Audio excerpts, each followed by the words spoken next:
What's good, y'all? It's your guy Kyle. Welcome back to my channel. Make sure you leave a like, comment, and subscribe. And if you're new, make sure you subscribe. I'm trying to hit 1,000 subscribers. The next subscriber helps.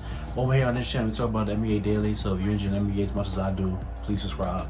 We're trying to hit 500 subscribers. We need about 27 more. So, just subscribe. Do what you got to do. And today we're going to be talking about the Miami Heat. And I think that the Miami Heat finally kind of are back on the Jimmy Butler timeline, because when you look at this team, right, Jimmy Butler is much older than all of these dudes. Jimmy Butler is 31 years old, and I just think, I was checking his age, he's 31. Tyler Hero is very young, Duncan Robinson is very young, and Bam Adebayo is much younger than Jimmy Butler is. So it was like just going out and just having this team every season with Jimmy Butler, Bam, Tyler, and Duncan Robinson being like the focal points of the team.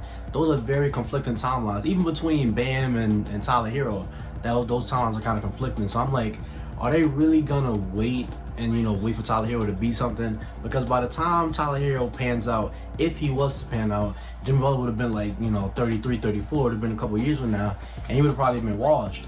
But when they went out and got Kyle Lowry, which I'm glad they did, Kyle Lowry kind of, speeds up this timeline a little bit, because now this team has the point guard, they had the perimeter scoring, they added some perimeter defense and team defense. So now it's not all reliant on Jimmy and Bam. Now it's Jimmy, Bam, and Kyle. And I think that adding Kyle Lowry to this team was a really great signing by Pat Riley.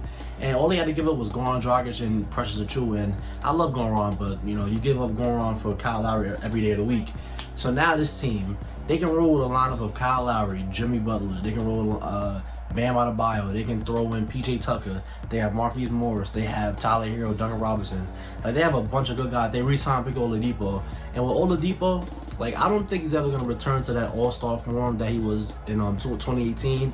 But if he can just be like a good rotation, two-way kind of dude, like, knock down some shots, league on transition, like simple stuff. But really, it's really mostly about if he can, kind of be effective and useful on defense, at times in the game. And he's gonna miss some time because he did have an injury, so I don't think he's gonna be that impactful with his season.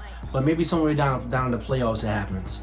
So now when you look at this team, Kyle Lowry is gonna get Bam Adebayo the easiest shots he's ever had. Jimmy Butler is a good playmaker. He's borderline elite. I wouldn't, quite call him elite because he can't shoot, so it's, it makes him a little easier to guard. But I would say that he's borderline elite. But now the Miami added an elite playmaker in Kyle Lowry. So now Bam is going to be able to get a lot of rim touches that he was not getting in the year prior. And in pick and roll with Kyle Lowry, they have to respect the ball handler jump shot a lot more, so Bam's going to get more free rolls to the rim. And this is going to result, I think, in just a better flowing offense for Miami, because Miami's offense is really just Jimmy Butler pick and roll. He passes it to the roller or he goes to the rim. It's simple stuff.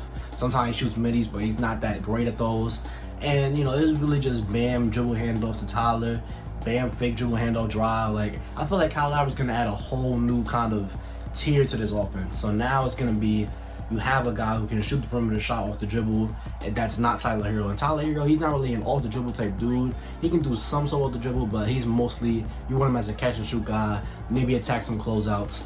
But Kyle Lowry is really huge, and like I said, for this defense, you have three elite defenders on the floor at a time. You got Bam, Jimmy, and Kyle Lowry. Name me an offense that's not the Nets that's not gonna have trouble with that defense. And even the Nets, I think, if you throw Kyle Lowry on, let's see. You throw Kyle Lowry on Kyrie, Jimmy Butler can guard James Harden, and then Bam Adebayo can guard KD. I like that. I like that in this series. I'm not saying that the Miami Heat would beat the Nets, but I like those matchups. I think that would be a great series. And I think that this season they would, give the Bucks more of a challenge in the playoffs, because we saw this season in the playoffs, Jimmy Butler and Bam Adebayo had horrible series. Like, they could just not get going offensively. And I feel like with Kyle Lowry at it, it alleviates some of the pressure off of him.